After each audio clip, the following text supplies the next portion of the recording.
Hello students, welcome to our channel જ્ઞાન Ganga education. ધોરણ 8 chapter 2 એક ચલ સુરેખ સમીકરણ. બરાબર. હવે જો સૌથી પહેલા સમીકરણ કોને કહેવાય? તો અહીંયા લખેલું છે એક સમાન વિધાન કે જે એક અથવા એકથી વધારે ચલ ધરાવે છે તેને સમીકરણ કહેવાય છે. બરાબર. એક અથવા એકથી વધારે ચલ ધરાવે છે તેને સમીકરણ કહેવાય. જો સમીકરણનું એક્ઝામ્પલ લખું છું, હું ધારો કે એવું લખું કે x minus 2 is equal two 7 આવું લખું તો આ શું કહેવાય? સમીકરણ શું કહેવાય? બરાબર ને. જો વચ્ચે જે બરાબરની સાઈન આવે ને, આ બરાબરની સાઈન આવે એટલે એને શું કહેવાય છે? આને સમીકરણ. શું કહે છે? ડાબા અને જબા, ડાબી બાજુ અને જમણી બાજુ બંને સમાન છે એવું દર્શાવતી સાઈન છે. બરાબર ને. વચ્ચે બરાબરની સાઈન આવે તો આને આ શું બતાવે છે? બંને વચ્ચે સમાન છે એવું બતાવે છે કે ડાબા બરાબર જબા. બરાબર ને. તો જે વિધાનની અંદર વચ્ચે બરાબરની સાઈન આવે એને આપણે શું કહીએ છીએ? સમીકરણ કહીએ છીએ. અથવા તો એને શું કહે છે બીજું? ઇક્વેશન. બરાબર. Equal to is equal two આપણે શું કહીએ? x - 2 is equal two 7. તો ઇક્વલ ટુ ની સાઈન આવે એટલા માટે શું કહે છે? એને ઇક્વેશન કહે છે. બરાબર. તો આ ટાઈપનું જે વિધાન હોય એને શું કહે? સમીકરણ કહે છે.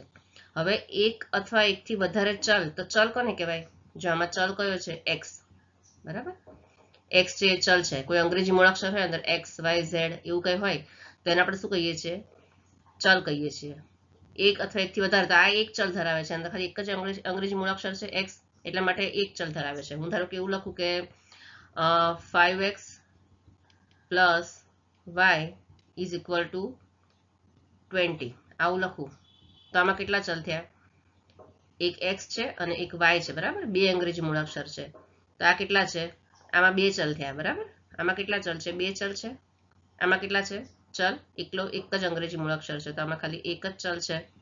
પછી હું આવી રીતે લખું બીજું કોઈ ઉદાહરણ ત્રીજું કે 3x minus 2y plus z is equal two 35 આવું લખું તો આમાં કેટલા અંગ્રેજી મૂળાક્ષર છે?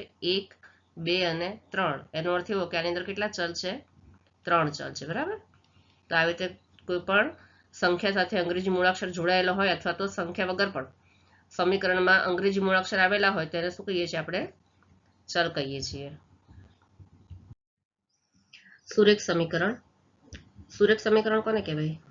જે સમીકરણ એક અથવા એકથી વધારે ચલ ધરાવતા હોય. ચલ એટલે જોઈએ ને આપણે x y અંગ્રેજી મૂળાક્ષર. બરાબર. તો જે સમીકરણ એક અથવા એકથી વધારે ચલ ધરાવતા હોય, જેનો મહત્તમ ઘાતાંક 1 હોય તેને શું કહેવાય? સુરેખ સમીકરણ. હવે જો હું આવી રીતે લખું કે 2x માઇનસ વાય. બરાબર. 2x minus y is equal to 5. તો આ છે બરાબર ચલ. એમાં શું છે? ઘાત ઉપર ઘાત છે, કશું નથી ને. x ની ઉપર કાંઈ નથી, y ની ઉપર ઘાત નથી. એનો અર્થ શું છે? કાંઈ નથી. એનો અર્થ શું છે? કે એક ઘાત છે. તો મહત્તમ ઘાતાંક શું હોય? 1 હોય. મહત્તમ ઘાતાંક અહીંયા લખેલું છે ને વ્યાખ્યામાં. મહત્તમ ઘાતાંક કેવો હોય છે? એક જ હોય છે. તો એ શું કહેવાય? એને સુરેખ સમીકરણ. હું એમ કહું કે 4x square plus y is equal to 8 આવું કરું તો x ને કેટલી ઘાત છે? 2 ઘાત છે. બરાબર. તો 2 ઘાત છે એનો અર્થ શું થાય? કે આ સુરેખ સમીકરણ નથી. બરાબર. પાછું એવું કરું કે 4 પ્લસ 2 ઇઝ ઇક્વલ ટુ કાંઈ પણ લખું તો આમાં જો અહીંયા એક પણ ચલ છે જ નહીં. પણ ચલ છે નહીં એવું આપણે કહેવાય? હું ધારો કે કોઈ પણ તમે 0 ઘાત લ્યો ને, હું ધારો કે એમ કહું કે x ની 0 ઘાત બરાબર 1. કોઈ પણ ની 0 ઘાત હોય એટલે એની કિંમત કેટલી થઈ જાય? 1. બરાબર. તો અહીંયા ધારો કે x ની 0 ઘાત હોય પણ શકે. બરાબર ને. હું આમ લખું 4 પછી બ્રેકેટમાં x એની 0 ઘાત પ્લસ 2 y ની 0 ઘાત આવું હોય તો આ શું થઈ જાય? x ની 0 ઘાત એટલે 1 થઈ જાય. 1 પ્લસ 2 y ની 0 ઘાત એટલે 1 થઈ જાય. તો 4 એકા 4 પ્લસ 2 આવું થઈ જાય ને. તો કોઈ પણ ની 0 ઘાત હોય એટલે એનો અર્થ થાય 1. બરાબર. એટલે મહત્તમ ઘાતાંક કેટલો હોવો જોઈએ? 1 હોવો જોઈએ. 1 થી વધારે ન હોવો જોઈએ, 1 થી ઓછો પણ ન હોવો જોઈએ. બરાબર. આ ટાઈપનું. તો એને શું કહેવાય છે? સુરેખ સમીકરણ કહેવાય છે. સુરેખ સમીકરણનો ઉપયોગ, જો આપણે સમીકરણનો ઉપયોગ શેમાં થાય છે? આલેખ માટે. બરાબર. ગ્રાફ દોરવા માટે. આપણે ગ્રાફ દોરતા હોઈએ છીએ x અક્ષ અને y અક્ષ આવી રીતે કરીએ છીએ. તેમાં બે ટાઈપના આપણા આલેખ જોવા મળે છે. આવા જોયા હશે. બરાબર. કે કેવા જાય છે? અલગ અલગ પોઈન્ટ પર અલગ અલગ તમને જોવા મળે છે. પછી તમે એક કેવા જાય છે? x અક્ષ અને y અક્ષ. તો જે સુરેખ દિશામાં સીધા જ હોય છે ને, તો સુરેખ દિશામાં જે ગતિ કરે છે, સુરેખ સમીકરણમાં પરથી જે આલેખ લઈએ ને એ હંમેશા સુરેખ દિશામાં ગતિ કરે છે, બરાબર. તો જે સ્ટ્રેટ લાઇનમાં જાય છે એવા આલેખ સુરેખ આલેખ કહેવાય, અને સુરેખ સમીકરણ પરથી આપણને આ ટાઈપના આલેખ મળે છે, બરાબર. ટૂંકમાં જેના ચલ ફક્ત અને ફક્ત એક જ ઘાતાંક ધરાવતા હોય એને શું કહેવાય છે? સુરેખ સમીકરણ કહેવાય છે. પછી છે એક ચલ સુરેખ સમીકરણ, બરાબર, જે મેઇન છે આપણા ચેપ્ટરનું નામ છે કે એક ચલ સુરેખ સમીકરણ કોને કહેવાય?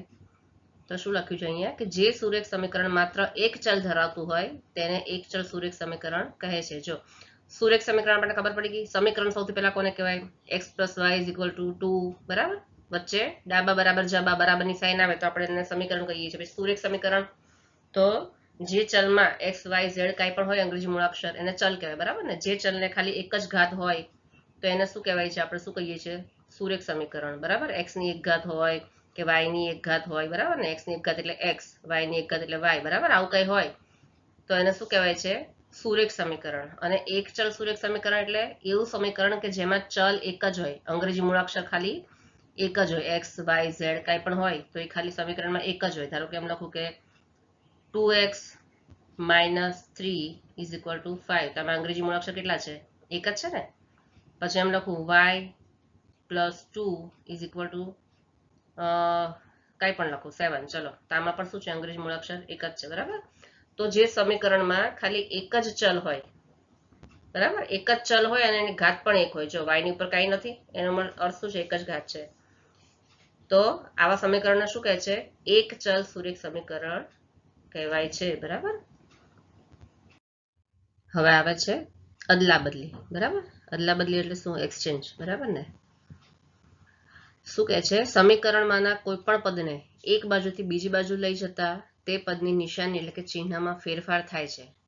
આ પ્રક્રિયાને અદલા બદલી કહેવામાં આવે છે, બરાબર. ચિહ્ન એટલે પ્લસ, માઇનસ, મલ્ટીપ્લાય, ડિવિઝન, બરાબર ને. પ્લસ હોય તો માઇનસ થઈ જાય, માઇનસ હોય તો પ્લસ થઈ જાય, બરાબર. કયા ચિહ્નમાં ફેરફાર થાય છે? જો પ્લસ હોય તો શું થાય? માઇનસ થઈ જાય.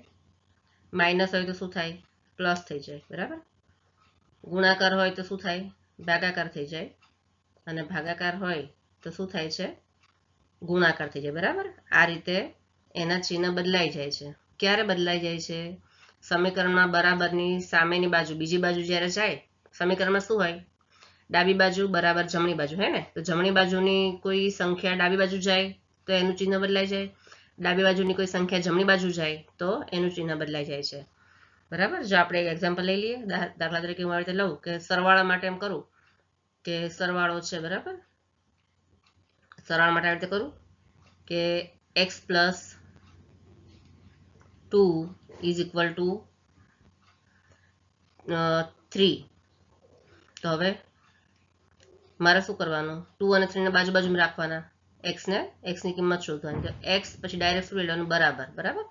x પછી ડાયરેક્ટ બરાબરથી લખવાનું ચાલુ કરવાનું. x = 3 લખવાનું. અને પછી આ બાજુ શું રહે છે? બરાબરની આ બાજુ આ 2 છે એ 2 ક્યાં જતા રહે? સામે જતા રહે, બરાબરની સામે જતા રહે. તો આગળ પ્લસની સાઇન છે તો શું થશે? સાઇનની સાથે જાય, હા. પ્લસની બદલે શું થાય? માઇનસ. તો -2. તો માટે શું થાય? x = 3 - 2 એટલે 1, બરાબર.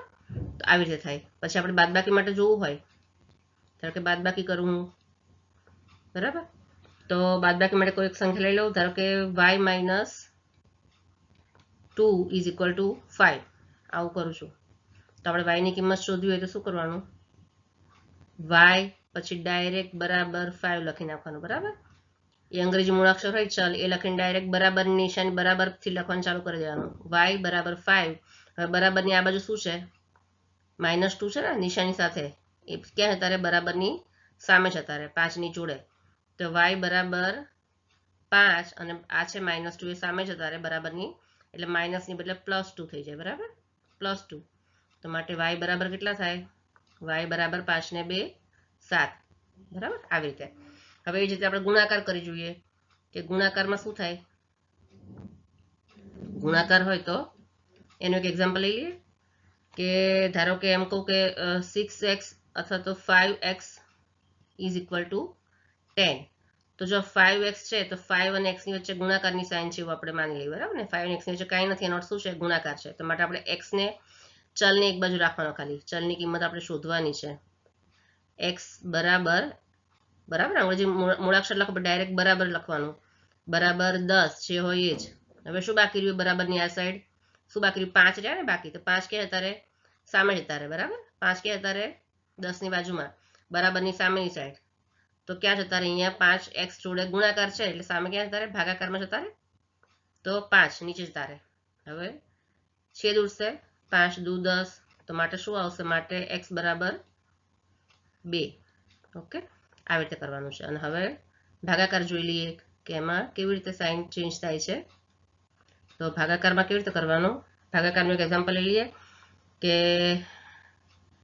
x by 6 is equal to 12.